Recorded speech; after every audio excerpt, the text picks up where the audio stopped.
Rank के वाले से बेटा पहली जो प्रॉपर्टी है किसी मैट्रिक्स की, फ़र्ज़ कर लेंगे आपके पास एक मैट्रिक्स है जिसका ऑर्डर m/n है।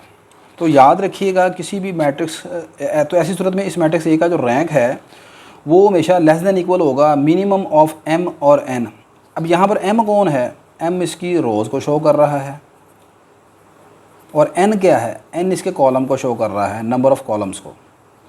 तो ये प्रॉपर्टी ये कहती है कि आपके पास अगर आप किसी मैट्रिक्स के रैंक का आइडिया लगाना चाहते हैं कि वो कितना हो सकता है, तो उसकी रोज़ और उसके कॉलम में से जिसकी तादाद कम होगी, अगर रोज़ कम है तो रोज़, अगर कॉलम है कम है तो फिर कॉलम, ठीक है, जिसकी रोज़ या कॉलम में से तादाद कम होगी आपका रैंक उससे ज़्यादा बढ़ नहीं सकता। मिसाल के तौर पर आपके पास ऊपर ये एग्जांपल है, इस मैट्रिक्स का अगर हम ऑर्डर निकालते हैं तो कितने इसमें रोज़ हैं? रोज़ हैं इसकी 4 और कॉलम कितने हैं इसके? 3 और 4 7 कॉलम हैं।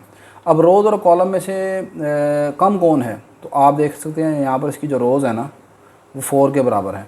तो इसका जो रैंक है वो 4 से नहीं बढ़ सकता, ठीक है।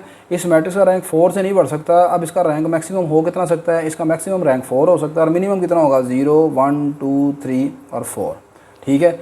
तो अब मिसाल के तौर पर आपसे ये MCQ इस तरीके से बना के दे सकता है आपको, आपसे कहा जा सकता है कि जी के आपके पास अगर एक मैट्रिक्स है, if A has order 5/9, suppose एक मैट्रिक्स का ऑर्डर 5/9 है, then possible rank of A could be. तो A का जो पॉसिबल रैंक है वो क्या हो सकता है? Option A 4, option B 6, option C 8, option D 9। अब जैसा कि मैंने आपको बताया है कि किसी मैट्रिक्स का जो रैंक है वो उसकी रोज़ और उसके कॉलम, यानी उसको आप ऑर्डर को देखें तो उसके ऑर्डर में जो सबसे मिनिमम होगा नंबर, रोज़ कम है या कॉलम कम है, तो आप देखें नंबर ऑफ़ रोज़ यहाँ पर 5 है, वो कम है, कॉलम की तादाद ज़्यादा है। तो इस मैट्रिक्स ए का जो रैंक है ना वो ज़्यादा से ज़्यादा 5 के बराबर हो सकता है, अदरवाइज इससे कम ही होगा। तो मैंने कहा कि पॉसिबल कौन सा हो सकता है, तो पॉसिबल इस वक्त इसकी ऑप्शन जो है वो 4 के बराबर है, ठीक है। लिहाजा यहाँ पर इसका आंसर जो होगा 4 के बराबर होगा, क्योंकि बाकी जो वैल्यूज़ हैं वो 6 8 9 वो 5 से ज़्यादा बड़ी हैं, लिहाजा ये इनका रैंक नहीं हो सकता मैट्रिक्स का। नेक्स्ट आपके पास ये है कि अगर एक मैट्रिक्स ए का रैंक n है और मैट्रिक्स बी का रैंक भी n है, यानी दोनों मैट्रिक्स ए और बी इन दोनों का रैंक बराबर है, तो आप याद रखिएगा इनके प्रोडक्ट का रैंक भी n के बराबर होगा। मिसाल के तौर पर अगर एक मैट्रिक्स ए है उसका रैंक 4 है और मैट्रिक्स बी का भी रैंक 4 के बराबर ही है, तो ऐसी सूरत में इनका जो प्रोडक्ट निकलेगा उसका रैंक भी 4 के बराबर होगा। नेक्स्ट आपको इसके बाद ये है कि याद रखिए किसी मैट्रिक्स ए का और उसके जो ट्रांसपोज है उसका रैंक आपस में हमेशा बराबर होता है, ठीक है।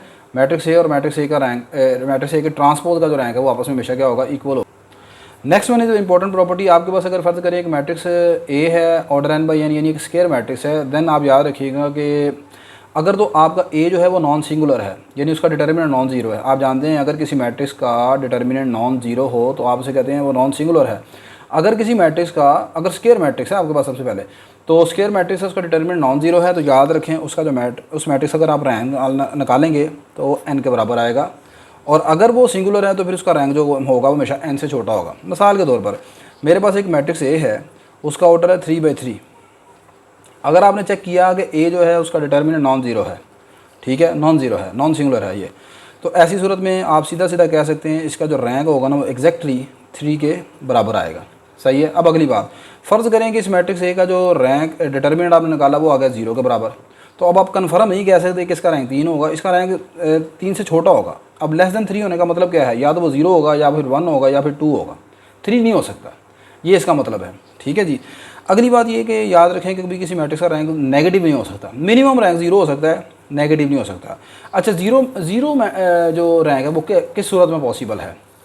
अगर आपका नल मैट्रिक्स है, ठीक है, नल मैट्रिक्स एक मैट्रिक्स है जिसका रैंक 0 के बराबर होता है, सही है जी। नल मैट्रिक्स का जो रैंक है वो बाय डिफ़ॉल्ट जो है वो हम 0 के बराबर लेते हैं।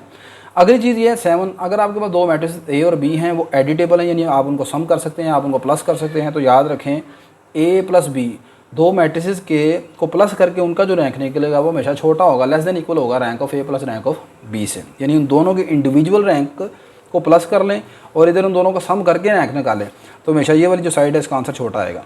तो ये चंद कुछ प्रॉपर्टीज़ थी आपके पास रैंक ऑफ मैट्रिसेस के हवाले से।